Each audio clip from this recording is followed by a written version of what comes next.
आज भी कैबिनेट पर जो विश्वास था, झारखंड के तमाम अभ्यर्थी अपनी नियुक्ति से संबंधित कुछ उम्मीद लगाए बैठे हुए थे, आस लगाए बैठे हुए थे कि सरकार, हेमंत सरकार जो है हमारे लिए कुछ करेगी। लेकिन आज भी सरकार ने सभी झारखंड के अभ्यर्थियों को निराश किया है। साथ ही साथ जो नियोजन नीति, जो एक ठोस नियोजन नीति बनना चाहिए था, उसकी उम्मीद करने वाले तमाम झारखंडियों को भी सरकार ने निराश किया है।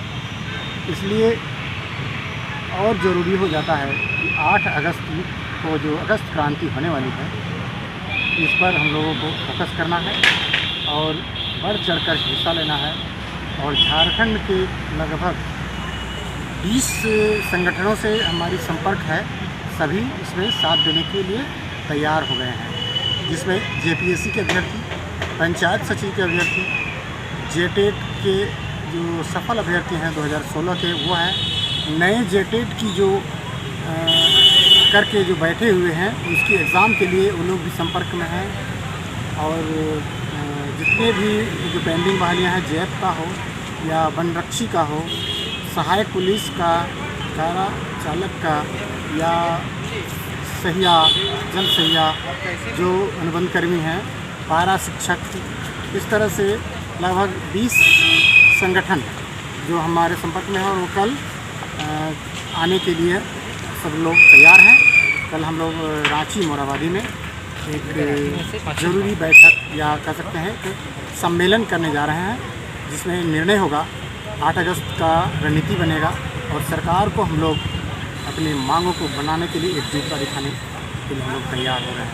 धन्यवाद साथियों, आप सबको मैं बहुत खेद प्रकट करते हुए ये बात मैं बोलने जा रहा हूँ कि आज हम लोग रांची आए हुए थे और आज हम लोग यहाँ पे आज इस समय बापू वाटिका में उपस्थित हुए हैं। और यहाँ पे हम लोग को लगा था कि झारखंड सरकार के द्वारा आज कैबिनेट की जो बैठक रखी गई थी, उसमें युवाओं के हित में कुछ अच्छा और निर्णायक कदम लिया जाएगा। लेकिन 19 प्रस्ताव पारित किए गए हैं, इसके बाद भी झारखंड के युवाओं के बारे में एक भी प्रस्ताव पारित नहीं किया गया, चाहे वो पेंडिंग रिजल्ट को लेकर के हो या फिर अस्थायी नीति को लेकर के हो या फिर वेतनमान की मांग करने वाले अनुबंध कर्मी हैं, पारा शिक्षक हैं, सबके साथ धोखा किया गया है, सबको निराश किया गया है। विशेष करके आज हम लोगों को लगा था कि पंचायत सचिव और टीजीटी के ऊपर सरकार के द्वारा एक बहुत बड़ा और एक निर्णायक कदम लिया जाएगा, लेकिन फिर से आज सरकार ने सारे युवाओं को तकलीफ़ दिया है, सारे युवाओं के साथ धोखा किया गया है।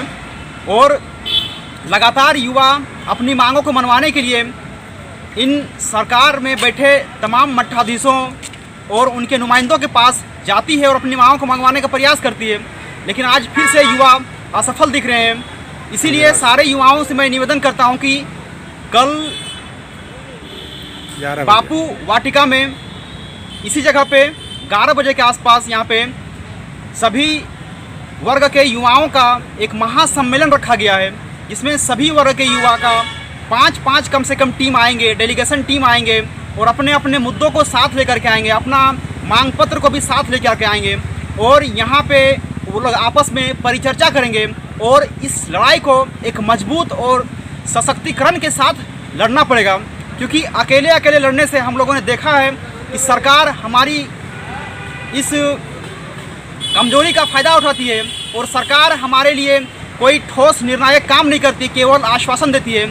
और मैं सबसे विशेष करके अभ्यर्थियों से कहना चाहूँगा कि जब बात आती है सरकार की, तो सरकार चाहे पक्ष का हो या फिर विपक्ष का हो, अगर अभी मैं बात करूँगा राज्य भर के पूरे 81 विधानसभा क्षेत्र से जितने विधायक हैं, सारे विधायक कंधे से कंधा मिला करके चलते हैं।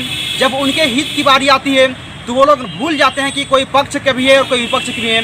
लेकिन आज हम युवा आपस में प्रतिस्पर्धा किए हुए हैं, हम आपस में इतना मनमुटाव बना लिए हुए हैं कि हम लोग आज अपनी मांगों को मजबूती से रख नहीं पा रहे हैं। इसलिए मैं सबसे निवेदन करना चाहता हूं कि सब आपसी दुश्मनी को भुला करके, अगर आपसी मनमुटाव और तनाव को भुला करके एक मजबूती के साथ महागठबंधन की इस युवाओं की एकता में अपना समर्थन दीजिए।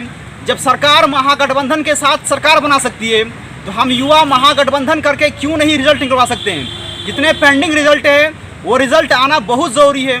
युवाओं के अंदर निराशा बढ़ते जा रही है, युवा तनाव के माहौल में घिरते जा रहे हैं। आज फ्रस्ट्रेशन का वो आलम आ चुका है कि बहुत सारे युवा सुसाइड करने तक के आलम में पहुंच चुके हैं। इवन कि जो लगातार हमको, हमारे सारे भाइयों को, दोस्तों को हिम्मत देते थे, आज वो लोग खुद रोने लगे हैं कि अब क्या होगा हमारे साथ। इसीलिए सबसे निवेदन है कि आप जिस तरह से भी होगा आप हमारे साथ जुड़ने का प्रयास कीजिए, क्योंकि आप लोगों ने देखा होगा कि आज हमारा सुप्रीम कोर्ट का भी जजमेंट का तिथि निर्धारित किया गया था, लेकिन वहाँ से भी हमें नकारात्मक सूचना मिल रही है। तो ऐसे में हम सारे युवाओं के पास निराशा ही निराशा बचा हुआ है। इसलिए सबसे निवेदन है कि इस 8 अगस्त की जो रणनीति बनाई गई है इसमें आप सब अपना महत्वपूर्ण भागीदारी दीजिए। इस विकेंद्रीकृत लड़ाई में आप सबका संपूर्ण भागीदारी बहुत महत्वपूर्ण है। इसलिए सब से मैं ये निवेदन करता हूं कि आप कल अपनी उपस्थिति दर्ज करा करके अपना अहम योगदान दीजिए इस लड़ाई में। हम सारे युवा, झारखंड के युवा, आप सब के आभारी रहेंगे। हमारा पेंडिंग रिजल्ट अटका हुआ है, उसे निकलवाने में आप सब हमारी मदद कीजिए। जो जिनका मांग है उस मांग को लेकर के आप कल 11 बजे बापू वाटिका पहुंचने का प्रयास करें। आप सबका बहुत बहुत धन्यवाद, शुक्रिया। छात्र एकता जिंदाबाद, छात्र एकता जिंदाबाद।